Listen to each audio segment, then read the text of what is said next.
Okay, so I was mentioning the prophet Noah, the commandment to establish court systems and to rule over all of the humans, not just the 12 tribes of Israel, but now the 12 tribes of Israel, for the first time ever, claim authority over all of humanity. Okay, so you guys are generally familiar with this idea, right? Any questions about that? Like anybody want to know where it is in Exodus that this reference is? You can ask now or ask later, but that's the starting point. So, and actually the things that they created as the actual rules, as you may know, are thou shalt not murder and thou shalt not steal and other rules like that. So what murder means is you can't kill somebody without the approval of this court. When we do a ritual human sacrifice and chop off somebody's head or crucify them or whatever, that's not murder. That's an authorized killing. When we go to war, that's not murder. So there was never a rule in the Hebrew tradition that thou shalt not kill. It was only thou shalt not murder. And of course, they stoned people to death for adultery and all that. So anybody who doesn't know anything about Hebrew history can make the mistake of thinking that the rule was thou shalt not kill, but that was never the case. Is that clear? Thou shalt not steal would mean you can't take something that the court doesn't authorize for you to take. So if the court says, yes, that is yours, then you can take it. And if the court says, no, that's not yours, then you're trespassing if you cross into that property. Or, it's theft if you, just because you grew those crops, no, the court owns those crops because you owe taxes to the court. When did taxes start? After courts. You can't have taxes without courts to extort the taxes from the public. Any questions on what I've said so far? What do we use to pay the debts that the courts invent? What do the masses use to pay the debts that the courts invent? What form of payment? Who knows? Cash. Whatever the court tells you, you can use. So the court says you can pay us back in salt or silver or pesos. And in that jurisdiction, they get to say what is legally cash and what is not money. So when they say blah, blah, blah is a valid payment of tax debt, they're creating public demand for that item, right? So that's all clear so far? If not, let me know. Clear.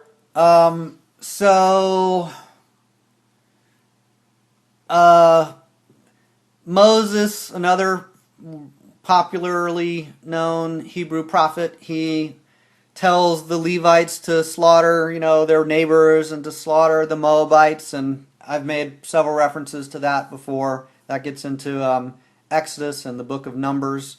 If you guys want me to show you the passages, I can find the references quickly, or we can do that later. But the basic idea is the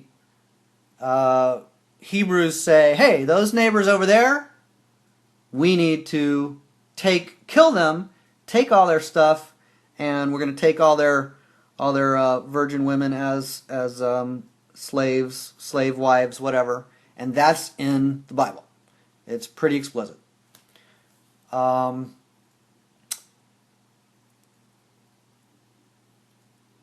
Moving on, we all probably know that the Hebrews were in Egypt. Does anybody not know that the Hebrew tradition had an important stay in royal Egypt? So Moses, the story goes, was put into a basket in the Nile River. The queen, or the daughter, the sister of the Pharaoh. The sister of the Pharaoh found the basket, found the baby, They raise the child as a prince of Egypt, and on the story goes from there. You know, the Hebrews were slaves to the Egyptians in that story, and I assume it's generally true.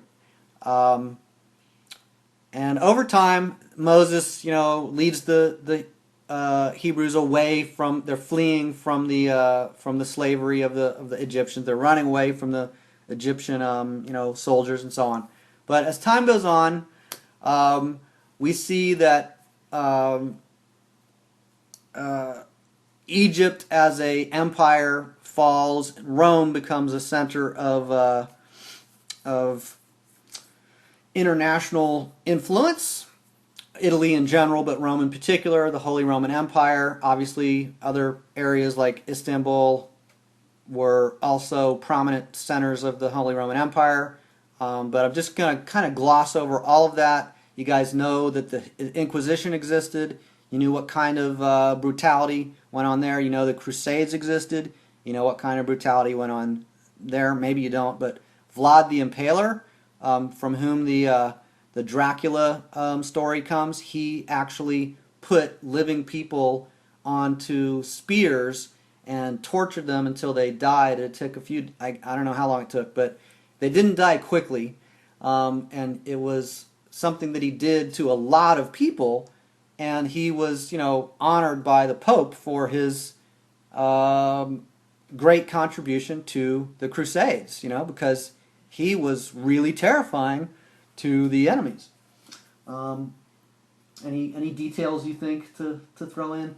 I'm again trying to be really brief in this. Any questions or comments from anybody else? So the reason I brought up Egypt and basically all this stuff is we've got priesthoods, and they set rules and they enforce rules by force, and they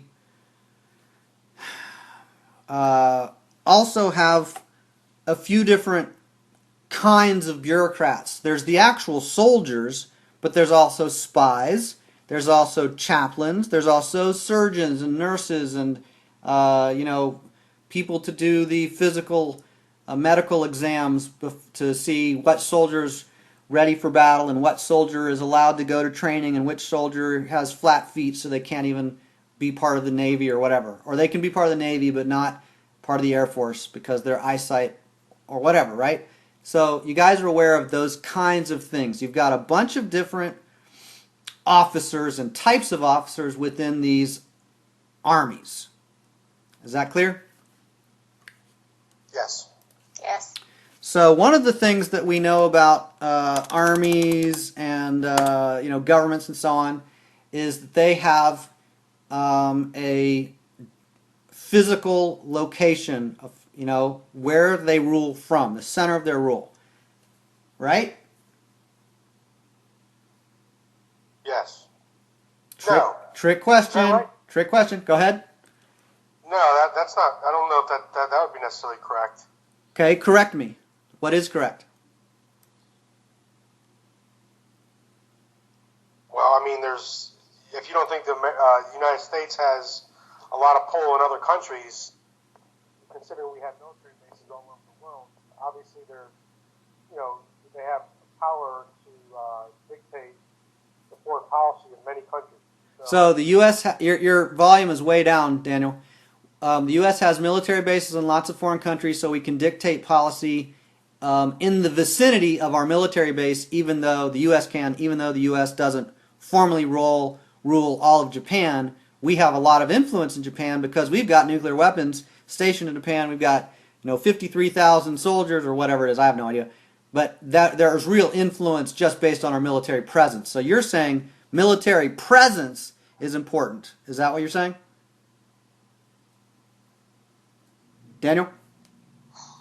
Yes, that's exactly what I was saying. That can have great influence, even though technically, in some of those countries, they don't make the laws or enforce the laws, and it's not technical. It's behind the scenes. Right. Yeah. So if the British spy comes to New England in the United States and shoots President Lincoln in the head, just because that's not Britain doesn't mean Britain doesn't have influence when they cause that bullet to fly into that skull, right? So whether it's a bomb or a bullet or a spear or whatever. I had mentioned, I think Daniel heard my references, and I'm going to just the fact that the American Revolutionary War had a lot of involvement with French, not just British. The 1850s, you had a beginning of what I call a world war, where Britain, France, and Spain all were involved in Mexico. Eventually, the U.S. got involved in Mexico, and eventually, Britain and France went to war, you might say, with the U.S. in the U.S. Civil War. Basically, Britain and France supported the secession of the southern states. I don't think they would have seceded without Britain and France's involvement, and the Union, according to something I read recently, which I don't even care if this is true, but the Union won because they had funding from Russia and the Tsar. This is before Soviet Union Russia. So the north of the U.S. had international support. The southern Confederate States had international support. Shortly after, so there's just all this involvement of all these different nations. So I want to blow through. I put that image in front of you already. The Knight of Malta certificate. The Knight of Malta, the Sovereign Military Order of Malta does not have a physical location, but they have diplomatic relations with over 100 countries, but they don't have a physical center. They have an Ankh, which is an ancient Egyptian symbol, in the top of their certificate, and that's what I actually was showing you, the visual. If you open it and see the little red star thing at the top, not only are those little triangle things supposed to symbolize, apparently they are supposed to symbolize a spread out pyramid, but there's the Ankh in the middle. Daniel, you know what an Ankh is? The little loop at the top of a cross. Do you know what I'm talking about? Yes, absolutely. Okay. So, for purposes of just blowing through this, basically, so that's from 1995. Their current organization. They have tremendous amount of power in Switzerland. Switzerland is surrounded by the European Union. Basically, the European Union is a business venture of Switzerland to bring money from all those other places to Swiss banks. That is an assertion that I'm not really going to attempt to back up because I'm going to just go really fast. But do you guys recognize? I've shown Vanessa maps of these. Did you guys see the maps of the EU that clearly shows that Switzerland is not part of the EU? Yes, I did. Shelley, have you seen that? I did not. So you can go and look at that. It's, again, just this is wide open information. You go look at a map of the EU. The obvious thing is right there in the middle, there's this huge, gap, and that's Switzerland. That's where the banks are. That's what's neutral. Switzerland provokes wars for hundreds of years. Switzerland has provoked wars with these different European states. So they'll have, Germany blow through France, and then they'll have Britain pull the U.S. troops in World War I, or was it World War II, or both? Anyway, the U.S. blows back through France. So now we've killed a lot of French people and destroyed the French economy, and killed a lot of men in France. And then the Swiss, after the war settles down, they collect all the money from selling weapons and from lending money to the nations to fund the wars, and then they send their Knights of Malta or whatever. They send their guys over, and there's lots of women and not that many men left in France, and Swiss power is even more established. So over the course of hundreds of years, 1291 is when Switzerland was founded. That was right after the official end of the Knights Templar.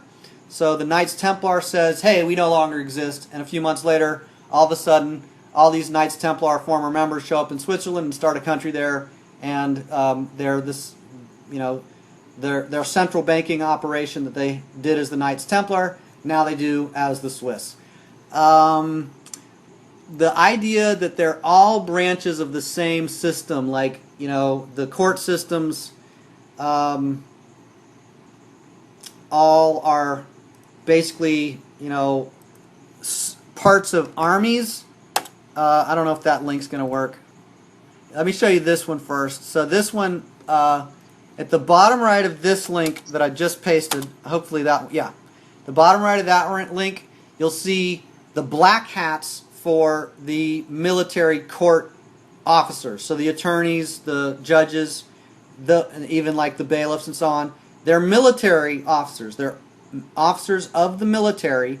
The military has courts. The courts have taxes. The courts have rules. The courts have justices and judges and laws and oath-sworn priesthoods called attorneys and judges.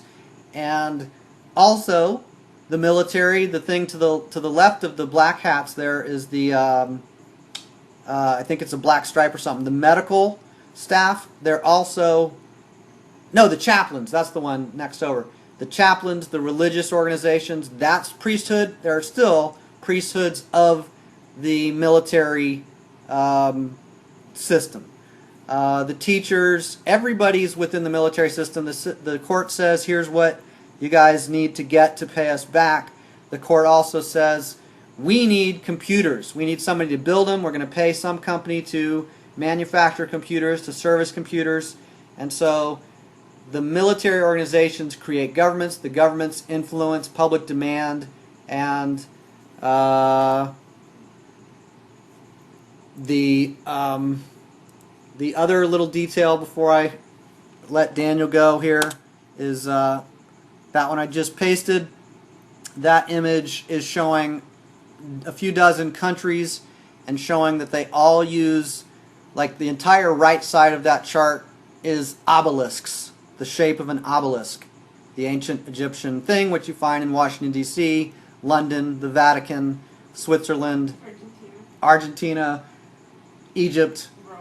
Everywhere that the Egyptian dynasties rule today, so to speak, quote unquote, right? So you also see the chevrons, or the little, like a little arrow thing. I don't know if you guys know what a chevron looks like, but like Chevron gas station has the little upward pointing arrow looking thing, like a roof. It looks like a roof. So all of that military insignia is the same for all these countries because they're all part of the same extended, they're branches of the same system. Whether they're officially connected or not is a different issue. When you have an allied commander of NATO forces in Europe, then officially you've got one guy, in many cases an American, who is in charge of French troops and British troops and all these different troops of all these different countries. They're under the authority of that one guy because he's the NATO leader or the UN leader. I don't have time to show you guys all my pictures of UN tanks and UN troops, but there are lots of UN troops. You guys are probably aware of it, at least generally. Any quick comment from Daniel in particular, first of all? Or question? No, I mean, I would only be curious on where you're going with all this, but I mean, I guess I'm going to miss... well, here's the short version. So the courts tell us what is illegal, and then they punish the things that they can, get people to feel guilty about. The churches are part of that. So the programming of shame, the training of people to be good soldiers or good parts of the greater system. The whatever you want to call the system, we want to be good citizens. We want people to have good citizenship and be, contributing members of society. Now, there are different rules in different societies, vastly different rules in some cases, but generally, whether you're in Pakistan or Saudi Arabia or Ghana, you've got military rulers, courts, religious institutions that are involved with the greater good, so to speak. So when people talk about the greater good, that's a concept that someone invented at some point for a reason. And back to our previous comments about divisiveness before we started this recording, where families and individuals are trained to be good soldiers, that can be in conflict with being happy, with being relaxed, with being interested in their family, or their children, or their grandparents, or their local neighborhood, because you're not committed to your zip code like you are to your country. Your zip code doesn't call you up to invade a foreign country. But if Moses says, hey, you need to go slaughter some Levites because you live in the United States of North America, or you live within a UN, nation, you need to draft some troops and send them over here to fight some wars for the UN because we need to invade North Korea because they don't have a Rothschild bank and they need to be part of the Swiss banking network or whatever. The loyalty level to your zip code is insignificant in the long run compared to your nationality. So the training of nationalism is potentially in conflict with the natural biological loyalty that we might expect from any animal. Animals tend to be interested in the well-being of their offspring. However, there are exceptions to that. And on account of time, Daniel, a question or comment? No, but everything makes complete sense. They tied it all together. Thank you. But yeah, I do have to go. Okay, you can go. Thank you. Shelley, do you want to make any comment or question? No, not at this point, but I won't be able to stay on, unfortunately, either, because I have a clingy 4-year-old sitting on me right now. All right. Okay. But are you going to continue talking and recording? Because I'd love to hear the rest of what you have to say. Well, it'll be Vanessa and I. I don't know how... she's too hot in this room. Okay. I could take the phone into another room. Okay. I don't plan to. But I don't know what else. Let's talk further about it. Yeah? You mean another? Yeah, we can come back to it. I know what I have to say, but I'm not that interested in saying it unless somebody's listening and has the opportunity to say, clarify that, or I'm interested in that. That's why I'm sharing it. It's for you, not for me. Okay. If we want to do another call this week, that'd be great. Okay.